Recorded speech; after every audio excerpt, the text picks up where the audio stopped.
ክርስትናን የተቀበላችሁት ምን ያህል ርቀት ለመጓዝ ነው ክርስቲያን የሆናችሁ? እስከየት ድረስ ለመከተል ነው መንፈሳዊ ሕይወትን የጀመራችሁ? አብዛኞቻችን እንደ ክርስቲያን ለመሆን ራሳችንን እያመቻችን ሳይሆን ክርስትና ወደኛ ቢወርድ ደስ ይለናል። እማትጎነተል ከሆንክ አብቅተሃል ማለት ነው። ሴጣን የማይዋጋ ከሆነ ንቆሃል ማለት ነው። ፈተና የለብህም ከተባልክ ተረስተሃል ማለት ነው። ሲፈውሰን ብቻ አምላካችን እንድንሆነ የምንመሰክርነን ወይስ በመታመሙም ውስጥ የምናመልከው? ክርስቲያን ያለ ችግር መሄድ እንደሌለ የሚረዳ ሰው ነው። ማይበል እንዳለበት የሚገባው ሰው ነው። ንውጽ ውስጥ እንዳለበት የሚገባው ሰው ነው። ብርቱ ጾም አይፈልጉም፣ ብርቱ ሱባኤ አይፈልጉም፣ ብርቱ ጸሎት አይፈልጉም፣ ብርቱ ጸጥታ አይፈልጉም፣ ጠንካራ ትምህርት አይፈልጉም። ለምንድን ነው የእግዚአብሔርን ብርቱ ኃይል መቅመስ ያቃተን? የብስ ላይ ነው የምንቀረው። ክርስቶስን መስለን እንኖራለን ካል የግድ ወደ ታንኳ እኮ ክርስቶስ ጋር አብረን መግባት አለ።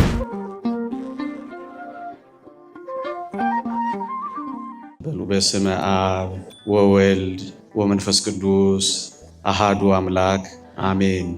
ታላቅ መናወጽ፣ ታላቅ ጸጥታ። በዚህች ምሽት እግዚአብሔር ቢፈቅድ የምንማርበት የትምህርታችን ርዕስ ነው። የማቴዎስ ወንጌል ምዕራፍ 8 ከቁጥር 23 ጀምሮ የተጻፈ ታሪክ ነው። ታላቅ መናወጥ፣ ታላቅ ጸጥታ።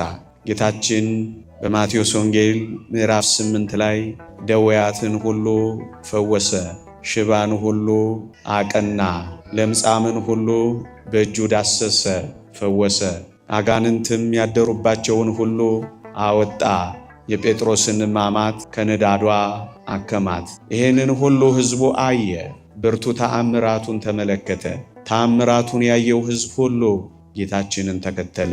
ከዚህ በኋላ ነው እንግዲህ ጌታ ወደ ማዶ ባህሩን ተሻግሮ ሊሄድ ነውና ከሱ ጋር ወደ ማዶ እንዲሻገሩ አዘዘ።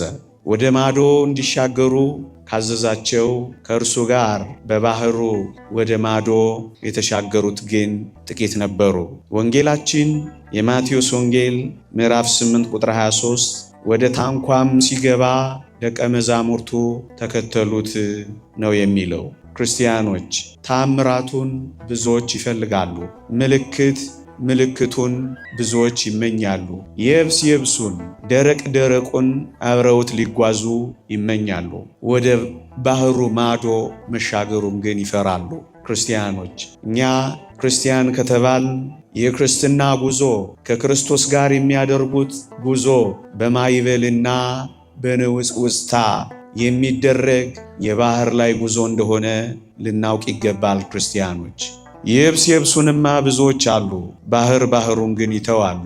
ይሄ ምን ማለት ይመስላችኋል? ክርስቲያኖች እንደ ባህር በሚታወቅ ዓለም ውስጥ ነው እኛን ከእርሱ ጋር እንድንጓዝ ክርስቶስ የሚፈልገው። በጣም የተመቻቸ፣ በጣም ቅንጦት የበዛው፣ በጣም የተሟላ አፈር የማይነካው አይነት ጉዞ አይደለም የክርስትና ጉዞ።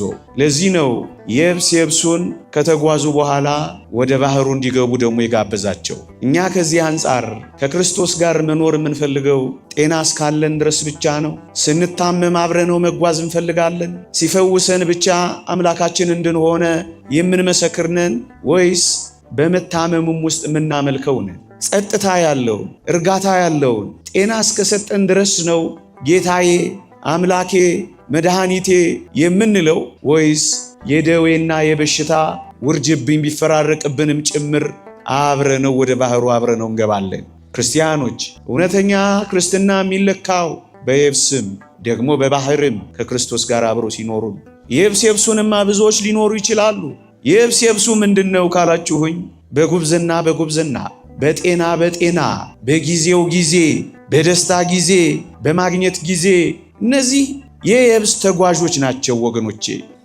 መልካሙን ብቻ ከእግዚአብሔር የሚፈልጉ ደህናውን ብቻ ከቡፌ ላይ እንደሚመርጡ አይነት ተሰላፊዎች የሚሆኑ ጤናውን እንጂ ደዌውን የማይፈልጉ ማግኘቱን እንጂ ማጣቱን የማይቀበሉ በጊዜው ብቻ እንጂ የሚያመልኩት ያለ ጊዜው የሚመጣባቸውን ነገር የማይቀበሉት በደስታ እንጂ በሐዘን የማይፈልጉት ሲሞላላቸው እንጂ ትንሽ ሲከፋቸው ጸሎት ማድረግ የማይፈልጉ እነዚህ የብሱን መሄድ የሚፈልጉ ናቸው ወገኖቼ። ክርስቲያን ያለ ችግር መሄድ እንደሌለ የሚረዳ ሰው ነው። ማይበል እንዳለበት የሚገባው ሰው ነው። ንውጽ ውስጥ እንዳለበት የሚገባው ሰው ነው። በንፋስ ውስጥ በሚታወቅ ባህር ውስጥ ታንኳይቱን እስኪደፍቃት ድረስ በሚያነዋውጻት ማይበል ውስጥ እንደሚሄድ የሚያምን ነው ክርስቲያን ወገኖቼ። ምንድነው የብሱን የሚሄዱት ካላችሁኝ፣ ችግር መጋፈጥ፣ ስለ ክርስትናቸው ችግር መጋፈጥ አይፈልጉም። እነዚህ የብስ ተጓዦች ናቸው። ችግርና መከራን አይንካኝ ባዮች ናቸው። እየጸለይኩ ምን ነው አስቀድሳለሁ እንዴት እየቆረብኩ እኔን ባዮች እኮ ናቸው። የብሱን ችግር መከራ ፈተና አይንካይ የሚሉ እግዚአብሔርን የሚያመልኩት ተዋውለው የሚመስሉ እነዚህ የብሱን የሚሄዱ ናቸው። ችግር መጋፈጥ የማይፈልጉ ክርስቲያን ስለሆኑ ችግር የሚነካቸው ማይመስላቸው፣ መከራ ማያልፍባቸው ማይመስላቸው፣ ጫፋቸው የሚነካ ማይመስልባቸው እነዚህ የብሱን የሚሄዱ ናቸው።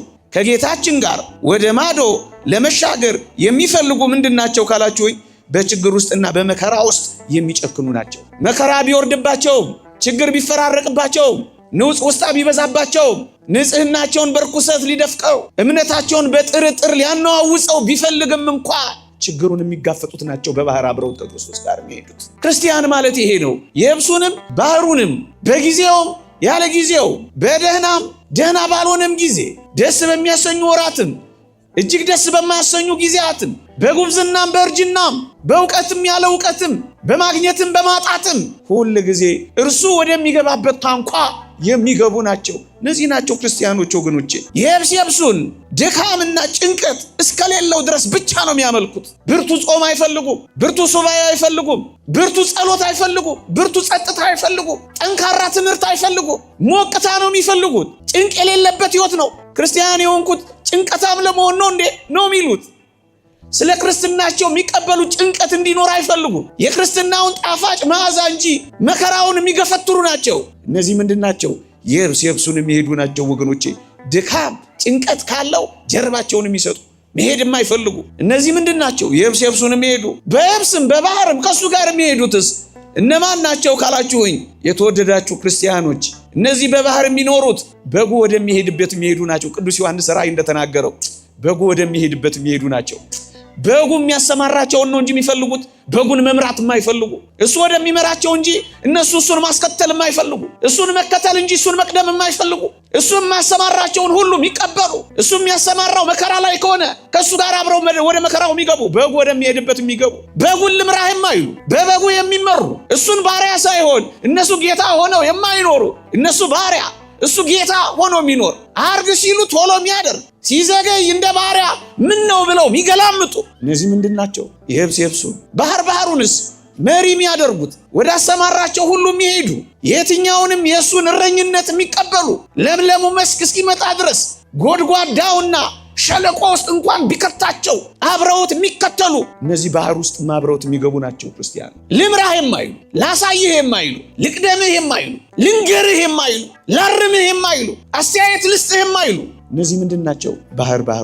በባህር ውስጥ አብረውት የሚሄዱ እነዚህ የብሱን የሚሄዱት ምንድናቸው? የተወደዳችሁ ክርስቲያኖች የብሱን እንጂ ባህሩ ላይ አብረውት መሻገር የማይፈልጉ፣ ራሳቸውን ለክርስትናው ማመቻቸት ሳይሆን ክርስትናን ለራሳቸው የሚያመቻቹ ናቸው። እነዚህ ክርስትናውን ለራሳቸው ብቻ ሰፍተው ቀደው በልካቸው መስፋት የሚፈልጉ፣ ለክርስትናው ራሳቸውን ከማመቻቸት ይልቅ ክርስትናቸውን እንዲህ እና እንዲያ ለማድረግ የሚፈልጉ እነዚህ የብሱን የሚሄዱ ናቸው ወገኖች። አብዛኞቻችን እንደ ክርስቲያን ለመሆን ራሳችንን እያመቻችን ሳይሆን ክርስትና ወደኛ ቢወርድ ደስ ይለናል። ሁሉም ነገር አሁን ወዳለንበት ማንነት ቢቀርብልን ደስ ይለናል። ሌላውማ ከፍ ያለው የክርስትና ህይወትማ ለሌሎች ቢወረወር ለተረት የቀረበ ያክል ቢመስልን ደስ ይለናል። ክርስትናውን ለራሳቸው የሚያመቻቹ፣ ራሳቸውን ለክርስትና የማያመቻቹ እነዚህ የብሱን የሚሄዱ ናቸው። ክርስቲያን መሆን የማይፈልጉ፣ ክርስቲያን በመምሰል ግን የሚኖሩ፣ ለክርስትና የሚያስፈልገውን ህይወት የማይፈልጉ፣ ክርስትና ተብሎ ለመጠራት ግን የሚቀድሙ እነዚህ የብሱን የሚሄዱ ናቸው። ባህር ውስጥ የሚሄዱት እስካላችሁኝ ክርስትናውን ለራሳቸው የሚያመቻች፣ ለክርስትናው የተመቹ ነው የሚሆኑት። ክርስትና የሚያዛቸውን ሁሉ ነው የሚፈጽሙት። እንዲያውም አንዳንዴ ከፍ ብሎ ክርስትናው ካዘዛቸው በላይ ነው የሚኖሩት። እነዚህ ምንድናቸው? ወደ ታንኳ አብረውት የሚገቡ ናቸው ወገኖቼ። የእርሱ የሆኑት ወደ እሱ ህይወት የሚጠጉት፣ እሱን ወደ መምሰል ሁሌ የሚያድጉት፣ እሱ ከገባበት ህይወት ውስጥ ለመግባት የሚናፍቁ እነዚህ ወደ ባህር ውስጥ የሚገቡ ናቸው ወገኖቼ። የብሱን የሚሄዱት እነማን ናቸው ካላችሁኝ፣ ምንም አይነት ዋጋ መክፈል የማይፈልጉ፣ ትንሽ ርቀት አብረውት መጓዝ የማይፈልጉ፣ ትንሽ ርቀት መጓዝ አይፈልጉ፣ መብታቸው እስካልተነካ ድረስ ነው የሚኖሩት። ሰዳቢ እስካልመጣ ድረስ ነው ክርስቲያን የሚሆኑት። ሙልጭ ተደርገው ከተሰደቡ ትንሽ ርቀት መታገስ የማይፈልጉ ትንሽ ርቀት እንኳን አብረው መሄድ አይፈልጉ። ዋጋ መክፈል አይፈልጉ። መድከም አይፈልጉ። እንቅልፍ ማጣት አይፈልጉ። መራብ አይፈልጉ። መጠማት አይፈልጉ። ቅምጥልነታቸውን ማጣት አይፈልጉ። ትንሽ ርቀት መጓዝ አይፈልጉ። ሁሉም ነገር እዛው ያሉበት እንዲመጣ ነው የሚፈልጉት። እነዚህ የብሱን የሚሄዱ ናቸው። በባህሩ የሚጓዙ ግን ማን ናቸው ካላችሁ ክርስቶስን መስዬ እኖራለሁ የሚሉ ናቸው። መከራ እንደማይቀርላቸው የሚያምኑ ወገኖቼ፣ ክርስቶስን መስለን እንኖራለን ካል የግድ ወደ ታንኳ እኮ ክርስቶስ ጋር አብረን መግባት አለበት። ወደ ምኑ? ወደ ንፋሱ፣ ወደ ማይበሉ፣ ወደ ንውጽ ውስጣው ክርስቶስን መስዬ እኖራለሁ ባለ ክርስቲያን ላይ መከራ እንደማይቀርለት የሚያምን ነው። ክርስትና ማለት ይሄ ነው። ክርስቲያን መሆን ስላልጀመር ከክርስቶስ ጋር ወደ ታንኳው ስላልወጣን የተወደዳችሁ ክርስቲያኖች ብዙ ጊዜ ታምራትን ድንቆችን ፈላጊዎች ምን ሆነው እኮ ለዚህ ነው የብስ ላይ ያሉት በብዙ ተአምራት አይተዋል ወገኖች። ብዙዎቻችን የጎደለብንን ለማስሞላት የቀረብንን ነገር ለማስጨመር ብዙ ጸሎታችን ወይም የጸሎታችን አብዛኛው ክፍል ይሄ ነው የሚሆነው። የብሱ ባህሩን እነዚህ ናቸው። ታዲያ ለምንድን ነው ወደ ማዶ እንዲሻገሩ ያዘዛቸው? የተወደዳችሁ ክርስቲያኖች ወደ ማዶ እንዲሻገሩ ያዘዛቸው ለምን እንደሆነ ታውቃላችሁ? አብረውት የሚሄዱ ወይም የማይሄዱ የሚለዩ ወይም የማይለዩ የሚከተሉ ወይም የማይከተሉ መሆናቸው መረጋገጥ ስላለበት ነው። ክርስቲያኖች በብዙ መንፈሳዊ ሕይወታችን በብዙ የክርስትና ጉዟችን አብረነው የምንሄድ የማንሄድ የምንለይ የማንለይ የምንከተለው የማንከተለው መሆናችን መረጋገጥ አለበት። ለዚህ ነው አንዳንድ ጊዜ በሕይወታችን ጥቂት ፈተናዎች ወይም ብርቱ መከራዎች የሚመጡት። ባህሩ የሚንጣለለው ለዚህ ነው ወገኖቼ። በባህሩ መካከል ያመልኩኛል፣ በነፋሱና በውካታው መካከል ይከተሉኛል፣ በንውጽ ውስጣው መካከል አሜን ብለው ይገዙልኛል ነው ወይስ የብሱን ብቻ ነው? አያችሁ፣ ፈተናዎቹ፣ ንውጽ ውስጣዎቹ፣ ማይበሉ፣ መታወኩ መረጋገጥ እኮ አለበት። ክርስቲያን ነን አይደለንም? አንዱ መለኪያችን ንውጽ ውስጣውን፣ ማይበሉ፣ ንፋሱ፣ መታወኩን፣ መናወጡን አምነን ተቀብለን መሄዳችን። ክርስቲያን ከሆንማ ይሄንን እመነው። ከክርስቶስ ጋር የሚሄድ ሳይናወጥ መሄድ ይፈልጋል። የማይታወቅ ሕይወት የለውማ። የማይፈተን ሕይወት የለውማ። መከራ ማይቀበል ሕይወት የለውማ። ችግር የማይደርስበት ሕይወት የለውማ። የማይጎነተል ክርስትና የለማ። አንተ ክርስቲያን ሆይ ወዳጄ እማትጎነተል ከሆንክ አብቅተሃል ማለት ነው። ሰይጣን የማይዋጋ ከሆነ ንቆሃል ማለት ነው። ፈተና የለብህም ከተባልክ ተረስተሃል ማለት ነው። እንወቀው እንጂ የሚለዩ የማይለዩ፣ የሚከተሉ የማይከተሉ፣ የሚሄዱ አለመሄዳቸው የሚረጋገጠው ወደ ባዶ ውስጥ እንሻገር ማንነታቸው ይገለጥ ዘንድ ነው። ተገለጣ። ብዙዎቹ ተአምራቱን ያዩ ከበውት የነበሩት ሲከተሉት የነበሩት አጀብ እያሉ እጆቻቸውን በአፋቸው ላይ የጫኑት ደግሞም የተመሰጡበት ቀሩ። እናስ ደቀ መዛሙርቱ ብቻ ተከተሉት ተብሎን የተጻፈው። የተወደዳችሁ ክርስቲያኖች በእውነት አድንቀነው ተመስጠን አጨብጭበን አወድሰን ብዙ ተአምራቱን ካየን በኋላ ከሱ ጋር ወደ ማዶ ላለመሻገር ወደ ኋላ እንዴት እንቀራለን ወገኖች? ትልቁ ጸጋ ያለው የብስ ላይ ብቻ እንዳይመስላችሁ። ባህሩም ውስጥ ጥልቅ ምስጢር አለ። የት ውስጥ?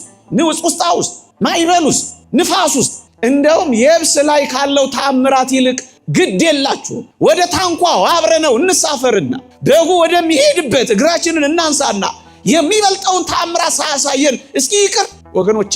ምድር ላይ ደውያት፣ ምድር ላይ አጋንንት፣ ምድር ላይ በሽታዎችን በሙሉ ጸጥ አሰኘ። አሁን የሚቀረው ምንድነው ካላችሁኝ፣ ንፋሱንም ማይበሉንም ንውጽ ውስጣውንም ተፈጥሮንም ሁሉ በእጁ ጭብጥ በእግሩ ርግጥ አድርጎ የያዘ ጌታ መሆኑን ማረጋገጥ አለበት። ለዚህ ነው ወደ ታንኳ ይዟቸው የሁሉ ፈጣሪ፣ የሁሉም ገዢ፣ የሁሉ አሸናፊ፣ የሁሉ ጉልበታ፣ ሁሉን ቻይ መሆኑ የሚረጋገጠው አብሮ ባህር ውስጥ የገባ ሰው ነው። አብረ መከራ ውስጥ ስትገባ ሁሉን ቻይ መሆኑን ታረጋግጣለህ። ለምንድን ነው የእግዚአብሔርን ብርቱ ኃይል መቅመስ ያቃተን? የብስ ላይ ነው የምንቀረው። ዳቦ ላይ፣ እንጀራ ላይ፣ ማረኝ ላይ፣ ደዌን አርቅልኝ ላይ። ስለዚህ ታላላቅ የሆኑ ጸጋዎችን ሳንቀምስ እንቀራለን ምዕመናን። ታዲያ ምን እናድርግ? ወደ ታንኳው ወደ ባህሩ አብረን እንሳፈራ ምዕመናን። ደቀ መዛሙርቱ ተከተሉት። የብስ ላይ ያሉት ግን ቅድም እንዳልኳቸው ሪስክ መውሰድ ስለማይፈልጉ፣ ትንሽ ርቀት አብረውት መጓዝ ስለማይፈልጉ እዛው ቀሩ። የተወደዳችሁ ክርስቲያኖች ክርስትናን የተቀበላችሁት ምን ያህል ርቀት ለመጓዝ ነው ክርስቲያን የሆናችሁት? እስከየት ድረስ ለመከተል ነው መንፈሳዊ ሕይወትን የጀመራችሁት? እሱ ነው ትልቁ ጥያቄ። ለዚህ ነው ማንነታቸው ይገለጥ ዘንድ ነው ወደ ባህሩ ማዶ እንሻገር ያላቸው። የተወደዳችሁ ክርስቲያኖች በእኛ ውስጥ ያለው እውነት የሚገለጠው በፈተና መሆኑን እንዳትረሱ። ወደ ባህሩ በመግባት አማኝና አማኝ ያልሆነው የሚለየው፣ የጸናውና ያልጸናው የሚለየው፣ የተለያዩ ፈተናዎች በሕይወታችን ላይ ሲገጥሙን እነሱን በምናስተናግድበት ልክ ነው የክርስቶስ ተከታዮች መሆናችን የሚገለጠው። የብስ ላይማ ብዙ ነው። ባህሩን አብሮ ወደ ታንኳ ገብቶ ማዕበሉና ነፋሳቱን የሚያይና የሚቀበል ነው ማንነቱ የሚገለጠው። ማንነታችን የሚገለጠው ወደ ባህሩ ማዶ አብረን ስንገባ ነው። ወዴት? ወደ መከራው፣ ወደ ፈተናው። ይሄንን ትኩረት የምንሰጠው ለምን ይመስላችኋል? ብዙዎቻችንን ከታንኳው የሚያወርደን፣ ብዙዎቻችንን ወደ ባህሩ አብሮ ማስገባት፣ ብዙዎቻችንን በመከራና በችግር ውስጥ እግዚአብሔርን እንዳንከተል ጀርባ እንድንሰጠው የሚያደርገን ወደ ባህሩ፣ ወደ መከራው፣ ወደ ስቃዩ፣ ወደ ንጹስታው፣ ወደ ማዕበሉ፣ ወደ መታወኩ ስንገባ ስለምንቀር አንፈልገውም። ይሄን ጫፋችንን እንዲነካ አንፈልገው። በዚህማ አንፈቅድለትም። እንደዚህማ አያረገኝም እግዚአብሔር፣ እኔ እንዲህ ይሆንኩለት እሱ እንዴት ይሆንልኛል? ብዙዎቻችን እየተጎዳን ያለ ነው በዚህ ስለሆነ። በእኛ ውስጥ ያለው እውነት የሚገለጠው በፈተና ነው። ልክ የተማሪዎች እውነት በፈተና እንደሚገለጡሉ ያልተፈተነ ክርስትና ምን ክርስትና ነው? በእሳት ያልተጣደ ወርቅ እንደማይሆን ሁሉ በፈተናዎች በመከራዎች ልኩን ያላገኘ ክርስትና ምን ልክ ነው? ለዚህ ነው ወደ ባህር ማዶ እንዲሻገሩ የተወደደ መድኃኒታችን ያዘዛቸው። የእግዚአብሔር ቃል እንዲህ ይላል፣ በዚህም እጅግ ደስ ይላቸዋል። ነገር ግን በእሳት ምንም ቢፈተን ከሚጠፋ ወርቅ ይልቅ አብልጦ የሚከብር የተፈተነ እምነታችሁ ኢየሱስ ክርስቶስ ሲገለጥ ለምስጋና ለክብር ለውዳሴ የሚገኝ ዘንድ አሁን በጥቂት ጊዜ ቢያስፈልግ በልዩ ልዩ ፈተና ትፈተናላችሁ ይላል። የተፈተነ እምነት ሊኖር ይገባል። አለበለዚያ ምንም ክርስቲያን ሆንክ። ዝም ብሎ ማጨብጨብ የለም። ዝም ብሎ በዓል ማክበር የለም። ዝም ብሎ ማዕተብ ማሰር የለም። ሳይታመሙ ማዕተብ ማሰር የለም። ማዕበሉ አለ፣ ባህሩ አለ፣ ታንኳው አለ፣ መታወኩ አለ፣ ንውጽውጽታው አለ። ታንኳይቱን እስኪ ደፍቃት ድረስ የሚነሳ ማዕበል አለ። ታዲያ ያልተፈተነ እምነት ኖሮ እንዴት ነው ክርስቲያን? ለዚህ ነው ክርስቲያኖች የተፈተነ እምነታችን ይገለጥ ዘንድ ቢያስፈልግ በልዩ ልዩ ፈተና እንፈተናለን። ይህንን እንዳትረሱ። ክርስቲያን ነን ብለን ካመን፣ በዚህ ዕድሜ ውስጥ ከገባ፣ በዚህ ታንኳ ላይ ከተሳፈርን ማዕበል አይንካኝ፣ ንፋሱማ ዞር አይበልብኝ፣ ይሄ ክርስትና አይደለም ምእመናን። በቃ ክርስቲያን ነን፣ እኛ ክርስቲያን ነን። ቢያስፈልግ በልዩ ልዩ ፈተና በእኛ ውስጥ ያለው ማንነት የሚገለጠው እንዲህ ካለ ብርቱ ፈተና ጋር ነው። ለምን ደቀ መዛሙርቱን ወሰዳቸው? ለምን ወደዚህ ታንኳ ማስገባት አስፈለጉ ክርስቶስ? ቅድም እንዳልኳቸው የየብሱም የባህሩም የደውያትም የንፋሳትም የማዕበላትም የሽባነትን መፈወስ ሁሉን ቻይ አምላክ መሆኑ እንዲገለጥ ከመፈለጉ በላይ ለምንድን ነው ግን እነዚህን የሱ የሆኑትን ወደ ታንኳ አብረው የገቡትን ለምን ብቻቸውን ወሰዳቸው? ለምን ወሰዳቸው? አንደኛ ፈተናን መቋቋም ሊያለማምዳቸው። የተወደዳችሁ ክርስቲያኖች፣ ብርቱ ፈተና ያለበት ክርስቲያን ከወዲሁ ለፈተናው ራሱን ማዘጋጀት አለበት። መለማመድ መቻል አለበት። የፈተናውን ያክል አቅም እንዲኖረው ብቁ ሆኖ መዘጋጀት አለበት። ለዚህ ነው የሚያለማምዳቸው ክርስቲያኖች። በእነዚህ ዘመናት፣ ባለፉም ዘመናት በግል ክርስትናችን እንደ ቤተ ክርስቲያናችን ብዙ ፈተና አልፈናል። ለምን ይሆን ካል ምናልባት ለሚመጣው ብርቱ ፈተና እያለማመደን ሊሆን ይችላል። ክርስቲያኖች ሆይ እኔ እንዲህና እንዲያ እያልኩ የፈተናውን አይነት ስዘረዝር አላመሽም። ግን ያለ ጥርጥር በሰማይና በውስጧ ለምትኖሩ ደስ ይበላችሁ፣ በምድርና በባህር ለምትኖሩ ወዮላችሁ። ዲያብሎስ ጥቂት ዘመን እንደቀረው አውቆ በታላቅ ቁጣ ወርዷልና ተብሎ ተጽፏል። ብርቱ ቁጣው ብርቱ ፈተና አምጥቶ ብርቱ መታወክ፣ ብርቱ ማዕበል፣ ብርቱ ንፋስ ካለ ለዛ የሚያዘጋጀው ክርስቲያን ሊኖር ይገባል። ሊያለማምደን ይሆናል ወገኖች። ይዟቸው የወጣቸው ሊያለማምዳቸው ነው። ምክንያቱም እነዚህ ደቀ መዛሙርቱ ገና ብርቱ ፈተና አላቸው። የወደዱት ጌታቸው ያጡታል። የተወደደ የፊቱን መልክ አይተው የመጡት የሕማም ሰው ደዌ የተሸከመ ሆነው ያዩታል። ብርቱ ፈተና አለባቸው። አይሁድን የመሰለ መከራም ያመጣባቸው ከፊታቸው አለ።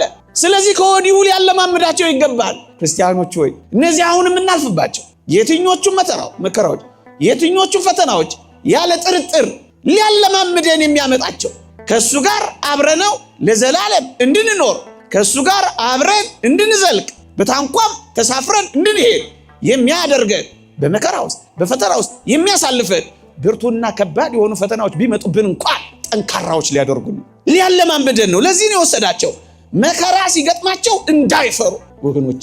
ለዚህ ነው የወሰዳቸው፣ ሊያለማምዳቸው። ሌላም ከሕዝቡ ተለይተው እነርሱ ብቻ ስለቀሩ የተወደዳችሁ ክርስቲያኖች ሆይ እንዳይመኩ ትሕትናን ሲያለማምዳቸው ማዕበሉና ነፋሳቱ እያላጋ አንጠራወዛቸው። የምን እሱ ትምክህት ነው? እኔ ብቻ የሚል ኩራት በልባቸው አድሮ እንዳይመጻደቁ ከትዕቢታቸው ከትምክህታቸው ሲያርቃቸው ቀስ ብሎ ወደ ማዕበሉ ወደ ነፋሳቱ ደግሞ ቀስ ብሎ አወጣቸው። ክብርን ባገኙ ጊዜ እንዳይኮሩ አወጣቸው። ወገኖቼ መከራ ብቻ አይደለም እኮ ብዙን ሰው ክብር ነው እኮ ከክርስቶስ እያራቀ ያለው። ክብርንም በልኩ መከራውንም በመጠኑ የሚታገስ ክርስቲያን በመከራው እየተዘፈቀ በክብሩ ደግሞ እየተመጻደቀ ክርስትናውን እንዳይኖራት ሁለቱንም ያኛውን ያለማመዳቸዋል፣ ይሄን ደግሞ እንዳይመኩ ደግሞ በልኩ እንዲያዩት ያስተምራቸዋል፣ ያለማመዳቸዋል፣ እንዳይታበዩ ያደርጋቸዋል፣ ክብርን ባገኙ ጊዜ እንዳይመኩ ያደርጋቸዋል።